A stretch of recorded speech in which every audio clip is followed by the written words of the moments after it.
Hello investors, welcome. Today we're going to dive deep into the American retail sector, but we won't be talking about e-commerce, cutting-edge technology, or drone deliveries. We're going to talk about a company that built an empire by doing the exact opposite of what Silicon Valley preaches. I'm talking about ROST Stores, ticker ROST on NASDAQ, the second largest discount retailer in the United States. In a world where everyone fears Amazon and digitalization, ROST Stores thrives without selling practically anything online. How is this possible? Today we're going to break down the investment idea behind this giant that holds about 30% of the off-price market in the United States. Looking at this long-term chart, we see a company that has consistently delivered value, doubling its gross revenue in the last decade. In the next few minutes, we'll understand the secret sauce of how ROST achieves strong operating margins by selling branded clothing at 20% to 60% off. Business model and the treasure hunt strategy. To understand ROST, you need to understand the concept of a treasure hunt. Unlike a traditional department store like Macy's, where everything is organized by collection and size, ROST offers a dynamic experience. The model is simple, but hard to copy. 1. Opportunity buying. ROST doesn't place orders months in advance like traditional fashion. They buy excess inventory. If Nike produced too many shoes, or Ralph Lauren had a collection that didn't sell out in their main store, ROST steps in and buys that stock at massive discounts. 2. Constantly changing assortment. Customers walk into the store knowing that if they see something they like, they need to buy it now. Tomorrow, that item won't be there. And here's the secret that protects ROST from Amazon and e-commerce in general. Luxury and premium brands hate to see their products sold cheaply online. It destroys their brand value. But they need to clear out excess stock. ROST acts as a discreet way to sell off goods.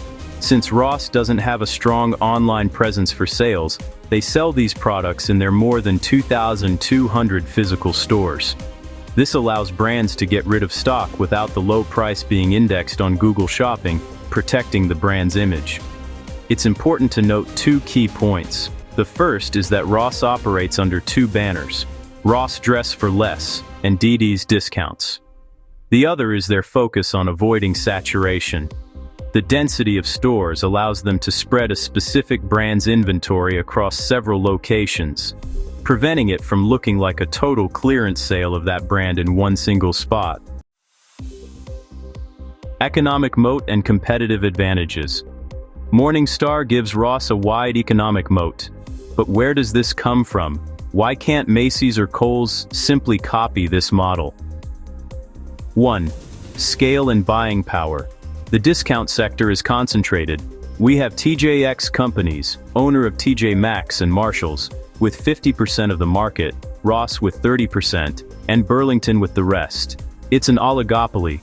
ROST has the scale to buy huge lots from global suppliers. No single supplier accounts for more than 3% of ROST's revenue. This gives them immense bargaining power. 2.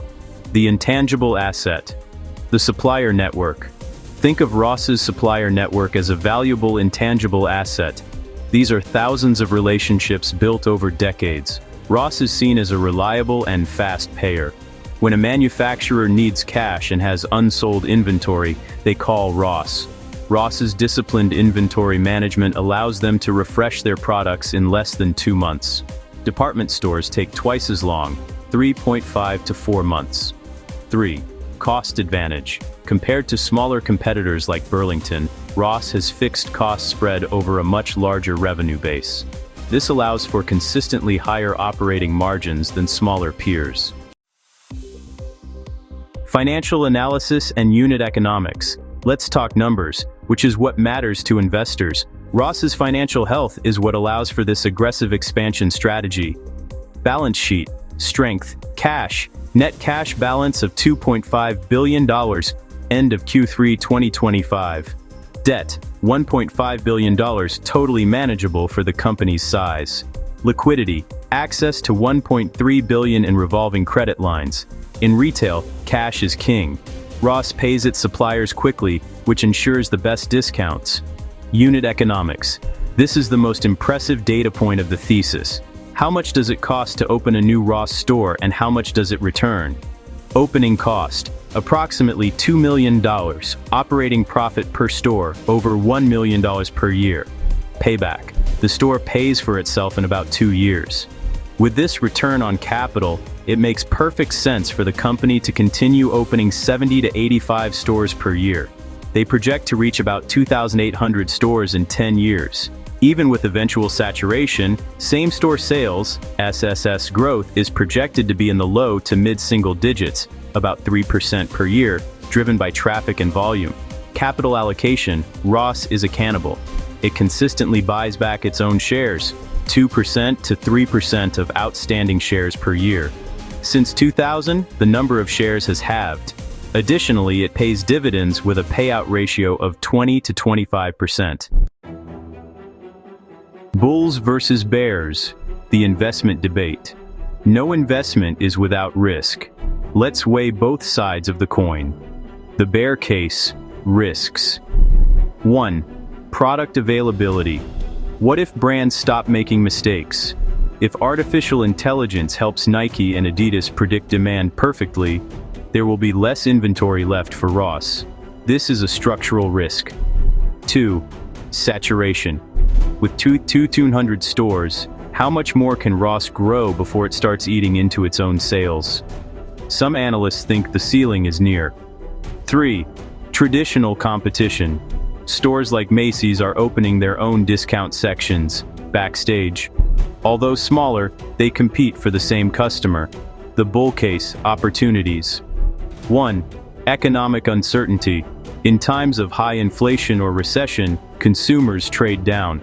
They stop buying at expensive stores and go to ROST to find value. ROST is counter-cyclical. 2. Protection against digital. As we discussed, the model is shielded from Amazon due to brands' restrictions on selling cheaply online. 3. Margin expansion.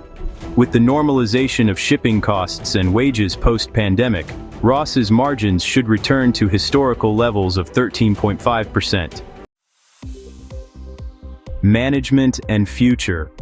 ROST's management is known for its stability. We had Michael Balmuth for 18 years, Barbara Rentler for 10 years, and now in 2025, James Conroy, former CEO of Boot Barn, is taking over. This transition is seen as smooth. The culture of cost control and efficiency is in the company's DNA.